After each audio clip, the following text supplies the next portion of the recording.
Doing some thinking as usual, some writing, some more research is what I often do.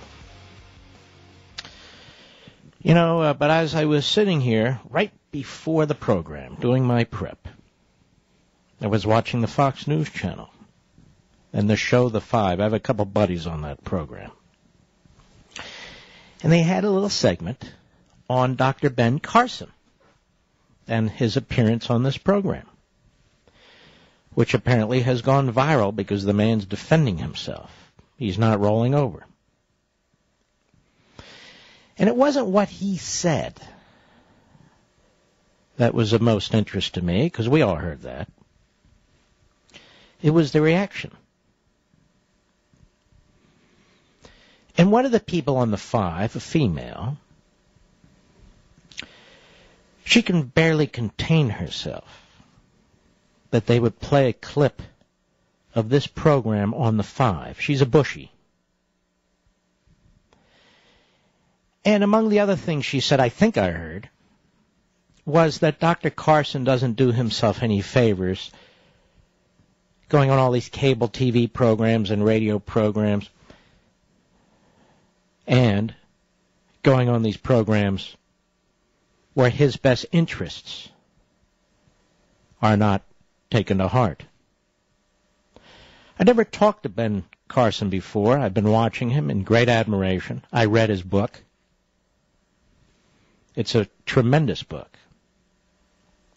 And the man wants to change America for the good because he sees it slipping away.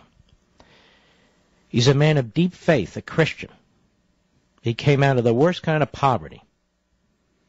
And he has saved hundreds and hundreds of lives. An accomplished man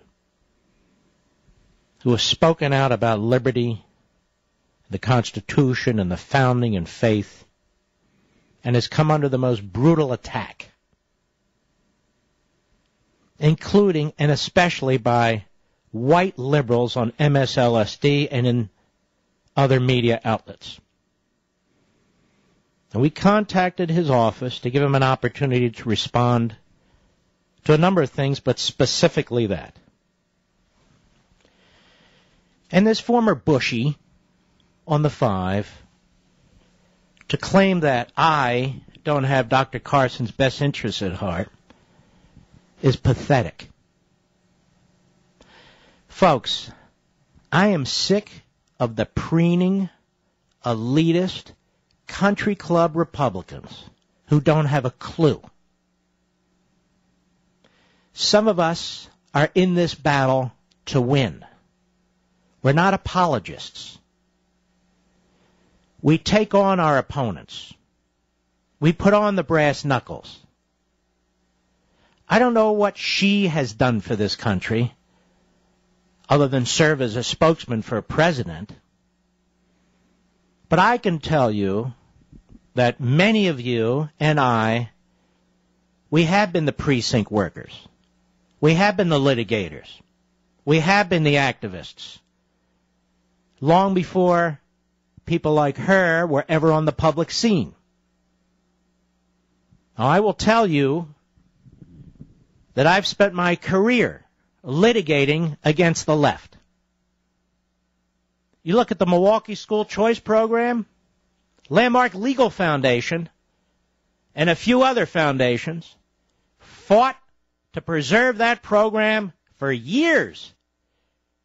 And it cost us an enormous amount of time and resources. And we were fighting the NAACP, and we were fighting the AFL-CIO, and we were fighting the NEA, and we were fighting the ACLU, and I don't remember one damn Bush staffer with us, or a Bush family member for that matter. That case went up and down the state court system in Wisconsin, went into federal court, up and down the federal court system, nothing. But we won. We won, working with Milton Friedman, working with Polly Williams, a black state delegate from Wisconsin, Milwaukee. These country club Republicans, all their yak about what we should be doing, they weren't there. We were there. And that's not the only time. I could go on and on. Well, let me give you a little more. The Environmental Protection Agency. Do you think the Environmental Protection Agency has only been out of control under this president? They were out of control under Clinton, too. And for that matter, under George W. Bush. And we litigated against them. And guess what they started to do? Destroy government information. Evidence.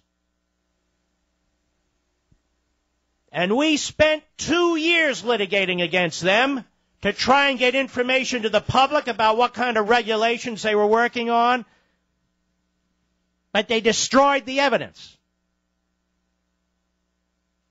And in the end, they were held in contempt. The entire department was held in contempt. The Internal Revenue Service was conducting political audits during the Clinton administration, including of the Heritage Foundation as well as other organizations. So we sued them, and we fought them. And we got a long list of groups that were being audited as a result of requests from members of Congress. The information was splattered all over the pages of the Wall Street Journal because I wanted to make sure, damn well sure, that the whole world knew. Not a single Bushie was there. Lecturing us. Always lecturing us from the sidelines.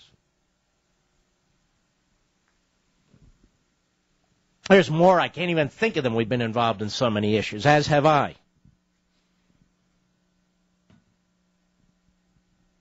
Clarence Thomas's confirmation. The great Associate Justice of the Supreme Court.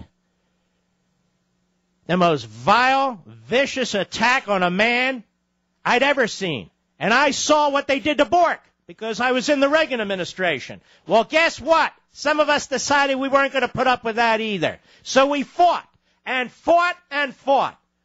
And thank God he was confirmed. Ben Carson's under attack. And who attacks me? And who attacks those of us who are trying to promote his message and defend him? This jerk on the 5, who obviously has his best interests at heart.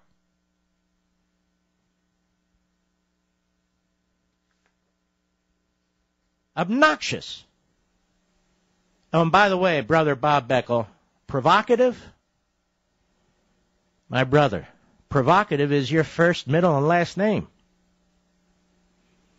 Passionate is what we are here. Passionate.